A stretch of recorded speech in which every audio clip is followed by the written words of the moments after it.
नमस्कार, चौपाल समाचार की खोज खबर में आप सभी का स्वागत है। आज चौपाल समाचार की खोज खबर टीम पहुंची है पूर्वी चंपारण जिला के कोटवा प्रखंड अंतर्गत डुमरा पंचायत में, जहां पर हमारे साथ मौजूद हैं इस पंचायत के वर्तमान मुखिया जी कन्हैया कुमार पांडे जी। अब दर्शकों को बता दें कि यह लगभग 20 वर्षों से पंचायती राज व्यवस्था को समझ रहे हैं, उसमें काम भी कर रहे हैं। 15 वर्षों तक तो ये स्वयं मुखिया रहे हैं और लेकिन लगातार 20 वर्षों से पंचायत में लगे रहे हैं और विकास की योजनाएं जो भी आ रही सरकार की वो धरातल पर लाने का लगातार प्रयास कर रहे हैं। पहले भी इनसे हमारी बात हुई है, लेकिन आज आप लोग दर्शकों के लिए पहली बार हमारी यहाँ पर बात हो रही है इनसे, तो हम इस पंचायत की बेसिक जानकारी आप तक पहुँचाने का प्रयास कर रहे हैं। आप दर्शकों को बता दें कि यह कार्यक्रम पूरा का पूरा सामाजिक है, इसमें किसी भी व्यक्ति विशेष की बात नहीं की जाती है। यहाँ समाज की जो स्थिति है, वर्तमान ग्राउंड पर जो रिपोर्ट है, उसको लेकर हम लोग काम कर रहे हैं और आपको लगातार ग्राउंड की रिपोर्ट हम आप तक पहुँचाने का प्रयास कर रहे हैं। तो सबसे पहले आपका बहुत बहुत स्वागत है हमारे इस कार्यक्रम में। बहुत बहुत धन्यवाद अभिषेक जी, आपसे मिलकर हमको बहुत खुशी हुई। और पंचायती राज के बारे में जो भी आप हमसे पूछना चाहते हैं आप पूछ सकते हैं। और जब से ये पंचायती राज अधिनियम लागू हुआ, हम लोग मुखिया बने, इससे बहुत विकास हुआ है। 2001 से बहुत विकास हुआ है। अब जो हमसे आप जानना चाहते हैं आप जान सकते हैं। सबसे पहले मुखिया जी हम जानना चाहेंगे, चूँकि विकास में रास्ता सड़क को बड़ा प्राथमिकता दिया गया है, कैसी स्थिति है आपके यहाँ? जी बहुत अच्छा। हम 2001 में जब हम लोग मुखिया बने उस समय कुछ नहीं था, आज़ादी के इतना दिन के बाद। लेकिन 2001 से जब से पंचायती राज व्यवस्था मुखिया के हाथ में मिला है, बहुत विकास हुआ है। सड़क से लेके मतलब गली नली जल नल आप सब देखबे करते हैं, इससे बहुत बड़ा विकास हुआ है। जी। अच्छा, आपके पंचायत में कच्ची सड़क अभी है जो बची हुई है, जो पंचायत के अधीन हो, जिस पर पंचायत काम करा सकते हैं? मेरे पंचायत में तो कच्ची सड़क नहीं है। हाँ नहीं। तो ये देखिए, बड़ी अच्छी बात जो बताए हैं उन्होंने अभी डुमरा पंचायत को लेकर कि यहाँ कोई कच्ची सड़क नहीं बची है जिस पर पंचायत काम करा सकता है। तो यहाँ पूरा सब कुछ ठीक ठाक हो गया है, आप इसको बेहतर मान रहे हैं? जी 2001 के पहले तो वही तो आपसे बोल रहे हैं, 2001 से पहले सोलिंग था ही नहीं, मिट्टी था। जब से हम लोग मुखिया बने हैं उसके बाद में बहुत विकास हुआ है।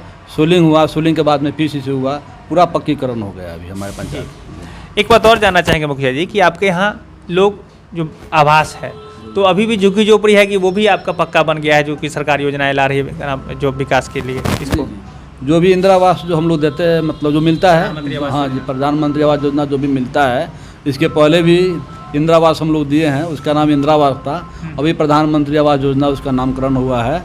उसमें जो भी मिलता है वो लोग अपना काम करा लेता है लोग, उस पर हम लोग सक्रिय रहते हैं काम कराने के लिए। अभी कितने लोग ऐसे हैं जो अभी वंचित हैं इससे? अभी उनको योजना का लाभ मिलेगा तब पक्का का मकान होगा, मतलब झुग्गी झोपड़ी में कितने लोग रह रहे हैं? अभी तो है लोग, हर एक वर्ग में, समान जाति में भी, पिछड़ी जाति, अति पिछड़ी जाति में भी अभी है लोग। संख्या कितनी होगी लगभग? संख्या लगभग 150 पौने 200 के आसपास जी है। तो इस बार जो नया लिस्ट बना था उसमें आप लोगों ने उस सबका नाम दे दिया है जो इनको ज़रूरत है? 150-200 लोग जो बात बता रहे हैं बचे हुए हैं, हाँ उसका नाम दिया गया है। उसका नाम शेख सूची में भी आ गया है। इसके बाद में जो भी प्रक्रिया जब शुरू होता है तो उसको लोग मिलेगा। तो ये जो 2022 तक केंद्र सरकार का जो योजना है कि सभी लोगों को पक्का मकान हो जाए, तो आपके पंचायत में हो जाएगा? हाँ संभवतः उम्मीद तो है, हो जाना चाहिए। आवास के बाद स्वच्छता का अभियान जो चला जिसमें शौचालय निर्माण किया गया, उसकी क्या स्थिति है आपके यहाँ? ये सबसे पहले जो कोटवा प्रखंड में हमारा पंचायत ही ODF में चुना गया, मेरा ही पंचायत सबसे पहले वो ODF हुआ। उस सरकार का बहुत बड़ा काम है, 100% वो सफल उतरा है, सही उतरा है। जी मैंने धरातल पर सही मिला। जी जी। सार्वजनिक शौचालय का निर्माण भी हुआ आपके पंचायत में? अभी तो मतलब पैसा आया है, सार्वजनिक अभी चालू नहीं है, लेकिन बनेगा। अभी ज़मीन का थोड़ा दिक्कत है, ज़मीन नहीं मिल रहा है सार्वजनिक, लेकिन ज़मीन में हम लोग लगे हुए हैं, ज़मीन मिलेगा तो उस पर हम लोग बनवाएंगे। अच्छा, व्यवहारिक रूप से लोग इसका उपयोग कर रहे हैं या दिक्कत कर रहे हैं उनमें? नहीं, अभी तो मतलब ज़माना बहुत बदल चुका है, तो सब लोग अभी शौचालय में ही जाता है, बाहर कोई नहीं जाता। हम लोग भी उस पर, इसके पहले जो हमारे DM थे रमन कुमार, बहुत मेहनत किए थे बेचारे, तो उनके सहयोग से हम लोग जितना भी काम किए बहुत सही उतरा है। और सब लोग अपना शौचालय का प्रयोग करता है, कोई बाहर नहीं जाता है शौच के लिए। उस पर हम लोग भी अपना गाइडलाइन रखे हुए हैं। ये भी बहुत अच्छी बात। अब जो योजना है जिसमें कि राशन को लेकर के सरकार जो योजना दे रही है, उसकी क्या स्थिति है? सभी लोग को राशन कार्ड उपलब्ध हो गया? सही सर, अभिषेक जी बहुत बड़ा क्वेश्चन आप पूछे हैं। राशन का जो है ये सरकार को पंचायती राज को देना चाहिए। ये जो मुखिया के हाथ में नहीं है, ये बहुत बड़ी गलती हुई है। अब ब्लॉक के लोग क्या जानता है कि हमारे पंचायत में कौन आदमी गरीब है, कौन आदमी धनिक है।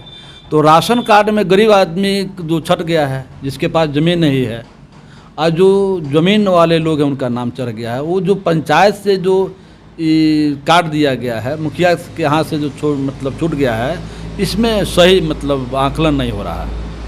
इस पर हम आपको राय देंगे कि आप आवाज़ भी आप उठाइए कि पंचायती राज जब अधिनियम जो लागू हुआ तब मुखिया को दिया गया, इस सब अधिकार मुखिया को देना चाहिए। कारण कि मुखिया जानता है अपने पंचायत का हाल, वार्ड जानता है अपने पंचायत का हाल कि किसको राशन कार्ड मिलना चाहिए, किसको नहीं मिलना चाहिए, इंदिरा आवास किसको मिलना चाहिए, किसको नहीं मिलना चाहिए।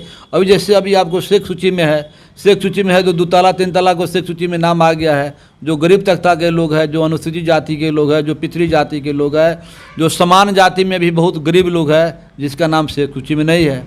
तो इसका कारण क्या है कि इस सारा काम ब्लॉक से होता है जो सही नहीं हो पाता है। कि मुखिया को यह अधिकार मुखिया को मिलना चाहिए। कि मुखिया के जब हाथ में रहेगा तो आज भी जो राशन कार्ड है, राशन मिल गया है लेकिन राशन सही से वितरण नहीं हो रहा है। ऐसे हम लोग को देखने को मिलता है। पहले जो था ये पंचायती राज में मुखिया जी लोग सिग्नेचर करते थे, उसके बाद में राशन उठा होता था। आज पते नहीं है कि राशन कब डीलर बेच दिया, पते नहीं है। और सबका सब कौन राशन फ्री मिल रहा है, कौन राशन पैसा से मिल रहा है, कोई मुखिया से मतलब नहीं है। जो मन करता है वो अपना उठा कर बेचता है, यही बात जी। पहले राशन को लेकर हम बात करना चाहेंगे कि अच्छी एक बात बता, अभी तो खैर नियम बदलेगा। वर्तमान स्थिति में जो जीविका के माध्यम से अप्लाई हुआ या डायरेक्ट भी लोग अप्लाई करते हैं आरटीपीएस काउंटर के माध्यम से, तो आपके यहाँ उसमें भी दिक्कत हो रही है। ऐसे कैसे आपने जानकारी ली है कि गरीब आदमी का नाम कैसे कट रहा है जो नॉर्मल लिस्ट में आना चाहिए, जो नहीं आ रहा है? वही ना बतला रहे हैं आपको हम। जैसे आपको पता होगा कि 2 साल पहले सरकार का जो अपना नियम था जो ब्लॉक से ऑनलाइन हुआ, तो 3 बजे सुबह में लोग जाता था और शाम में 8 बजे लोग आता था। तो वो ऑनलाइन जो कर दिया, अब कौन आदमी किया है, गरीब आदमी, जो गरीब आदमी छट गया और धनी आदमी का हो गया। अभी लॉकडाउन के समय नए तरीके से फिर आवेदन का काम किया गया जो जीविका के माध्यम से हुआ है, और आप लोगों के निर्देशन में उसका कार्ड नहीं आया है। जो जीविका का माध्यम से जो हुआ है उसका तो बहुत कार्ड नहीं आया है। हमारे पंचायत सचिव चाहे बैठे हुए हैं, वो लाभे नहीं मिल रहा है, उसका कार्ड नहीं आया। आज जो जीविका के माध्यम से गया वो सही गया, कारण कि हर एक पंचायत से जीविका के माध्यम से जो गया, जो गरीब तबका का लोग है वो दिया।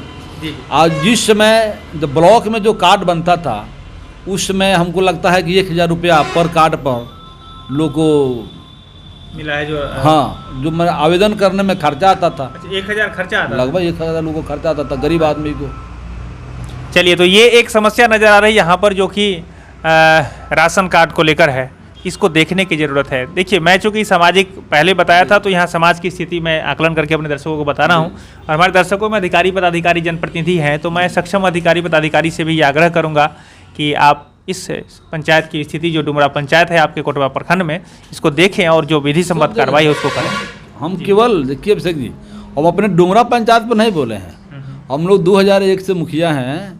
2001 में जो अधिकार था मुखिया का, ये हम अपने अधिकार के बारे में नहीं बोल रहे हैं। नहीं, आप मतलब जो गरीब, जो पंचायती राज में जो व्यवस्था में जो मुखिया को चुना गया, तो मुखिया का वर्क क्या, मुखिया का वर्क है गरीब को सामाजिक काम को देखना।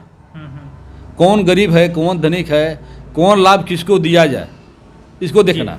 लेकिन एक मिनट उसको देखना। लेकिन यदि उसको आप नहीं देख रहे हैं, अब हम लोग कह रहे हैं कुछ सरकार कर रही है, कुछ तो वही गड़बड़ है। अब जिसको लाभ मिलना चाहिए उसको नहीं मिल रहा है। अब इंदिरा आवास में जिसको जो शेख सूची में होना चाहिए वो उसका शेख सूची में नाम नहीं है। जो गरीब है, जो समान जाति में गरीब है, पिछड़ी जाति में जो गरीब है, अनुसूचित जाति में जो गरीब है। इस बार तो फिर कुछ दिन पहले जो नया लिस्ट तैयार हुआ है उसमें तो आपके आम सभा करके करना था, वो उसमें भी नहीं आप लोग नहीं तो अभी जो हम इसके पहले जो दिए हैं अब उसमें आया है, तो उसमें हम लोग सुधार करने का प्रयास करेंगे, करवाएंगे। अब करने का पहले तो मुखिया लोग करते थे, अब करवाया था, अब ब्लॉक से होता है, अब करवाया जाता है। जरूर। तो ये इन सब बातों को इन्होंने बताया है जो यहाँ की वस्तु स्थिति है। एक बात और जानना चाहेंगे, सामाजिक सुरक्षा पेंशन योजना, शॉर्ट में बताएं समय को अभाव के कारण। सामाजिक सुरक्षा पेंशन योजना क्या स्थिति है? क्या जो लोग लाभों की पात्रता रखते हैं वो लोग आप जुड़ गए? बहुत ये भी क्वेश्चन आपका बहुत अच्छा क्वेश्चन है। देखिए, जिस समय हम लोग जो वृद्धा पेंशन जो करते थे उस समय पंचायत सचिव के द्वारा पैसा मिलता था। आज हमको लग रहा है कि लगभग 25 से 30% जिसका अंगूठा जो बैंक द्वारा हो गया है उसका अंगूठा नहीं मिल रहा है, उसका पैसा नहीं मिल रहा है, बहुत का पैसा कट गया है, किसी का आधार कार्ड नहीं मिलता है तो किसी के अकाउंट नहीं मिलता है। पहले ये सब सिस्टम नहीं था, पहले पैसा पंचायत सचिव के द्वारा मिलता था, अब वो पहचान करके बांटा जाता था। तो अभी उसमें बहुत गरीब लोग जो है जिसका अंगूठा का निशान नहीं उठा पाता है, उसमें बहुत 30-25% लोग हमको लगता है कि हमारे कोटवा प्रखंड में जिला में भी मिलता है। तो बिहार नहीं मिल स्तर की बात जी, गरीब लोगों को नहीं मिल पाता जी, गरीब लोगों को नहीं मिल पाता। तो अभी हम ये कहेंगे कि जिन लोगों को अभी समस्या है, जैसे कि इनका आधार कार्ड नहीं बन पाया, उठा नहीं काम कर रहा है उठा, लेकिन उसके अलावा जो लोग लाभों की पाता रखते हैं उन लोगों को लगभग लोगों को जोड़ा गया होगा अभी आपके इस योजना के माध्यम से। हम इसके बहुत पहले जो भी हाँ उसमें बहुत काम किए हैं। तो ये यहाँ पर जो बेसिक जानकारी जो पहली मुलाकात में लेनी थी, जो आप तक पहुँचानी थी, मैंने इनसे पूछा है। और आप दर्शकों से मैं बार बार कहूँगा, क्योंकि आप दर्शक इस क्षेत्र से जुड़े हैं, इस पंचायत से भी जुड़े हैं और आप समाज के भले के लिए काम कर रहे हैं, तो अपने अपने स्तर से भी जरूर सहयोग करें यहाँ के विकास में। और क्या किया जा सकता है कमेंट भी करें कि और अगर कोई प्रश्न पूछना है, जानना है, तो एक कड़ी जुड़ी है और फिर आगे भी हम आपको इनके आप जो प्रश्न पूछेंगे वो जानकारी हम लेकर मुखिया जी से और यहाँ के पंचायत से लेकर आप तक पहुँचाने का प्रयास करेंगे। आखिरी में भी 7 निश्चय योजना भी एक बड़ी महत्वपूर्ण योजना रही है, उसको लेकर क्या स्थिति है आपकी? जी वो तो बहुत सराहनीय योजना है। हमारे आदरणीय मुख्यमंत्री जी का जो योजना जो है ये सराहनीय योजना है। इसमें जो भी गरीब तबका के लोग जो हैं वो शुद्ध जल पानी शुद्ध जल उनको मिल रहा है। पक्कीकरण जो है उसी के चलते पक्कीकरण हुआ है। ये बहुत अच्छा योजना है, सक्रिय हुआ है। और अभी आपके यहाँ ग्राउंड पर ठीक जी जी सब हमारे यहाँ सब जो 6 वार्ड है, इस 6 वार्ड में पानी जो मैंने लगभग कितना दिन 1-1.5 साल पानी लोग पी रहा है जी, पी रहा है। चलिए, तो ये यहाँ की स्थिति है। अभी बेसिक जानकारी मैं आप तक पहुँचा दिया हूँ। मुझे लगता है कि आगे और भी कुछ जानकारी चाहिए होगी, क्योंकि बहुत सारी योजनाएं सरकार की आई है, लेकिन जो ग्राउंड पर अभी सबसे मैंने जो पूछा है आपसे वो जरूरी की योजना है और उससे अगर लोगों को जोड़ दिया जाए तो मुझे लगता है कि लगभग 60% लोग जो मतलब गरीब हैं या उसके तबके में आते हैं उनका राहत उनको मिलेगा जी। तो इसलिए मैंने आपसे पूछा है। तो आपका बहुत बहुत धन्यवाद, आपने मेरे बड़े अच्छे तरीके से जानकारी मुझे दी है। बहुत आपको भी बहुत हमसे मिलने के लिए बहुत धन्यवाद आप जी। तो बहुत बहुत धन्यवाद। आगे भी ऐसी जानकारी लेकर हम आपके बीच आते रहेंगे। मैं आपसे ये आग्रह करूंगा जरूर कि यदि आप इस कार्यक्रम को पहली बार देख रहे हैं तो ज़रूर जुड़ जाएं चौपाल समाचार से। आप अगर फेसबुक पर देख रहे हैं पेज को लाइक कर लें, अगर यूट्यूब पर देख रहे हैं चैनल को सब्सक्राइब कर लें। साथ ही साथ इंस्टाग्राम पर भी आप जुड़ सकते हैं और व्हाट्सअप के माध्यम से भी आप जुड़ सकते हैं। व्हाट्सअप से जुड़ने के लिए आप अपना नाम, अपने पंचायत का नाम, अपने प्रखंड का नाम और जिला का नाम लिखकर व्हाट्सअप करें। नंबर आपको डिस्प्ले कर रहा होगा, तो उस पर आप जब व्हाट्सअप करेंगे तो हम आपको हमारी टीम है आपको जोड़ेगी और आपके माध्यम से, मुखिया जी के माध्यम से और सामाजिक लोगों के माध्यम से समाज के विकास के लिए, पंचायत के विकास के लिए हम लोग काम करेंगे इसी आशा के साथ। कैमरा पर्सन रणधीर कुमार के साथ मैं हूं अभिषेक आनंद, चौपाल समाचार के लिए। धन्यवाद।